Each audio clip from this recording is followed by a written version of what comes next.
আসসালামু আলাইকুম ওয়া রাহমাতুল্লাহ।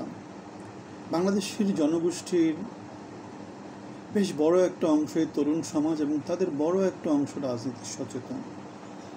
তারা কাজের গঠনমূলক কোনো কাজ যেহেতু পায় না, সুতরাং বাংলাদেশ তাদের তরুণদেরকে ধ্বংসাত্মক পথে পরিচালিত করছে এবং সেই ধ্বংসাত্মক পথে তরুণরা অনেক সৃষ্টিশীল কাজ করে যাচ্ছে। যেমন জুলাই অভ্যুত্থানে যে জিনিসটা হয়েছে, তরুণরা বাংলাদেশের রাজনীতিতে পরিবর্তন নিয়ে এসেছে। ফ্রন্ট লাইন থেকে তারা নেতৃত্ব দিয়েছে। আমরা এর আগে নিরাপদ সড়ক আন্দোলনে তাদেরকে দেখেছি। সুতরাং তরুণ সমাজ বাংলাদেশকে নতুন পথে পরিচালিত করবে। বাংলাদেশের রাজনীতি এখন আর পুরান পথে চলবে না, এই জিনিসটা আমরা বিশ্বাস করি।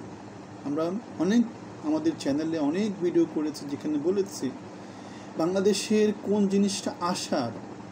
আমি বলেছিলাম যে তরুণ সমাজ, বাংলাদেশের একমাত্র আশার আলো হচ্ছে তরুণ সমাজ। বাংলাদেশ ডেমোগ্রাফিক ডিভিডেন্ড পাচ্ছে না। বাংলাদেশের তরুণ ভোটারের সংখ্যা মোটামুটি 4 থেকে 5 কোটির মতো।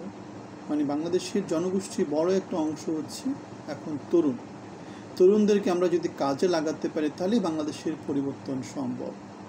আমাদের সরকার যদি আমাদেরকে গঠনমূলক রাজনীতির দিকে না নিয়ে যায়, ধ্বংসাত্মক বিভাজনের রাজনীতির দিকে নিয়ে যায়, তাহলে যেটা হবে সেটা হচ্ছে বাংলাদেশ কখনো আর আগাতে পারবে না। ডেমোগ্রাফিক ডিভিডেন্ড যখন একবার বাংলাদেশ হারিয়ে ফেলবে, বাংলাদেশের তরুণরা যখন বৃদ্ধ হয়ে যাবে, তখন বাংলাদেশের আর মাথা তুলে দাঁড়ানোর কোনো সুযোগ আসবে না। সুতরাং এই তরুণদেরকে যদি আমরা সৃষ্টিশীল কাজে নিয়ে যেতে না পারি, তাদেরকে যদি আমরা রাজনীতির পথে নিয়ে যাই, এবং যেটা আমরা নিয়ে যাচ্ছি, তরুণদের নতুন যে দল ন্যাশনাল সিটিজেন পার্টি, তারা বাংলাদেশের রাজনীতিতে ভূমিকা রাখবে কি রাখবে না সেটা এই মুহূর্তে বলার সময় আসেনি। তারা মাত্র শুরু করেছে। তবে তরুণরা বারবার সংগঠিত হবে, কারণ আমরা দেখেছি নিরাপদ সড়ক আন্দোলন, কোটা আন্দোলন, এগুলো সব তরুণদের মধ্য দিয়ে হতে। এখন তরুণরা যেহেতু একটা ব্যানার পেয়েছে, সুতরাং বাংলাদেশের সামনের সময়গুলো অনেক সমস্যা সংকুল হবে। যে রাজনৈতিক দলই জনগণের চাহিদা পূরণ করতে পারবে না, কর্মসংস্থানের ব্যবস্থা করতে পারবে না, রাজনীতিতে গঠনমূলক রাজনীতি করতে পারবে না, তারাই ক্ষমতার হাত থেকে পালিয়ে যেতে হবে। তাদের কোনো আর জনমানুষের অ্যাকসেপ্টেন্সে থাকবে না।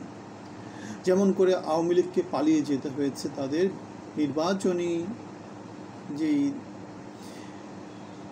দাবিটা জনগণের ছিল সেটাকে তারা যেভাবে ফ্যাসিজমে কায়েম করেছিল, নির্বাচনবিহীন একটা সমাজ 17 বছর ধরে চালু রেখেছিল, তার বিরুদ্ধে তরুণরা প্রতিবাদ করেছিল। এখন সামনে যে কোনো সরকারে যারাই আসবে, এই তরুণরা যখন বেকার থাকবে, এই তরুণরা যখন কাজ কামের সুযোগ পাবে না, এই যেমনরা যখন বৈষম্যের শিকার হবে, তখন আবার এই তরুণরাই কী হবে, রাস্তায় নামবে, আন্দোলন করে রক্ত দিবে।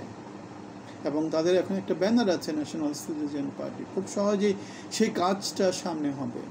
আমরা দেখেছি গত জুলাই অভ্যুত্থানে কে নেতৃত্ব কেউ জানতো না, একই রকম হবে, কারণ তরুণদের নেতা লাগে না। যখন জনমানুষ কোনো দাবি করে, সেখান সে দাবিগুলো সংগঠিত করতে পারলেই হয়ে যায়, নেতা যে কোনো জায়গা থেকে উঠে আসে। সুতরাং সামনের যে সরকার আসবে, তাদের সচেতন হওয়ার প্রচণ্ড রকমের দরকারি। যদি না হয় তাহলে তারা লুটপাট হয়তো করবে, কিন্তু দেশ থেকে তল্পা সহ সমূলে বিনাশ হয়ে যাবে, আবার নতুন করে অন্য কোনো শক্তি উঠে আসবে।